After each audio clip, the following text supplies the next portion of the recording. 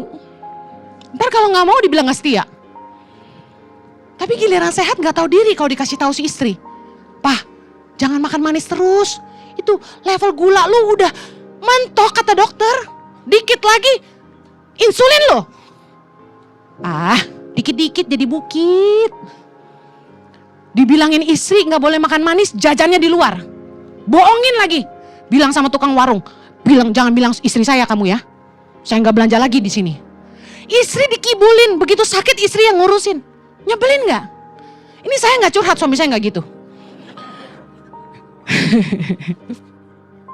Ayolah, urusan keluarga sakit, pasangan sakit, orang tua sakit, suka gak suka harus kita urusin, bukan? Itu bukan pilihan, bukan? Maaf nih, bawahan sakit aja, itu ada beban moral sebagai pemimpin kalau gak diurusin. Tapi selama mereka sehat, makan gorengan terus, gemes gua. Nanti Bu gak masuk kantor, GERD, rawat rumah sakit. Gue bilang doyan banget sih masuk rumah sakit, saya paling gak suka masuk rumah sakit. Puji Tuhan asuransi saya gak pernah klaim, sehat. Terus ada yang bilang gini, rugi lu bayar asuransi mahal-mahal gak pernah diklaim. Amit-amit mending gak pernah klaim. Bener gak? Saking sehatnya sama asuransi dikasih piagam penghargaan dan uang bonus. Amin. Well, jangan egois sama hidupmu. Ngurus orang sakit tuh gak enak. 1 Korintus 6 ayat 12. Segala sesuatu halal bagiku, tapi bukan semuanya berguna. Segala sesuatu halal bagiku, tapi aku tidak membiarkan diriku diperhamba oleh suatu apapun. Jangan karena keterikatanmu dan rasa enakmu bikin hidup orang lain gak enak. Lagi ngerokok enak, depas-depus. Lagi minum alkohol, mabok-mabok gak jelas. Ya kan? Main perempuan, main laki. Kan zaman ini sekarang harus netral. Kalau enggak jadi hamba Tuhan diejek. Jangan Anda yang enak-enak, orang lain yang harus nuai yang gak enak. Bisa paham gak? Saya akhiri, karena waktu saya habis. Mari bijaksana dengan hidup kita hari ini. Berpikir panjanglah. Apa akibatnya? Apa dampaknya? Buat diri kita sendiri dan buat orang-orang di sekitar kita. Keluargamu, teman-temanmu, atasanmu. Jangan sembarangan dengan hidupmu. Supaya Anda tidak jadi sumber penderitaan. Bertanyalah pada diri Anda hari ini. Siapa yang akan terdampak dari semua keputusan yang saya buat. Dari gaya hidup saya hari ini. Dan mulai bijaksanalah. Karena hari matimu akan menceritakan segalanya. Mari kita berdoa. Bapa di surga, bikin kami jadi orang-orang yang membawa kebahagiaan bukan penderitaan. Hidup kami tidak jadi beban tapi jadi teladan. Biarlah yang kami tinggalkan adalah warisan bukan hutang. Biarlah orang-orang boleh merasakan hidup kami jadi berkat buat mereka. Hamba-Mu berdoa mampukan setiap kami untuk menguasai diri supaya kami hidup sehat hari ini. Karena kami tahu bahwa harta yang paling penting adalah kesehatan, bukan kekayaan. Terima kasih Tuhan. Berkati umat-Mu supaya mereka taat melakukan firman-Mu. Hanya di dalam nama Yesus kami berdoa. Yang diberkati katakan, amin. Katakan kanan kirimu, selamat hidup sehat.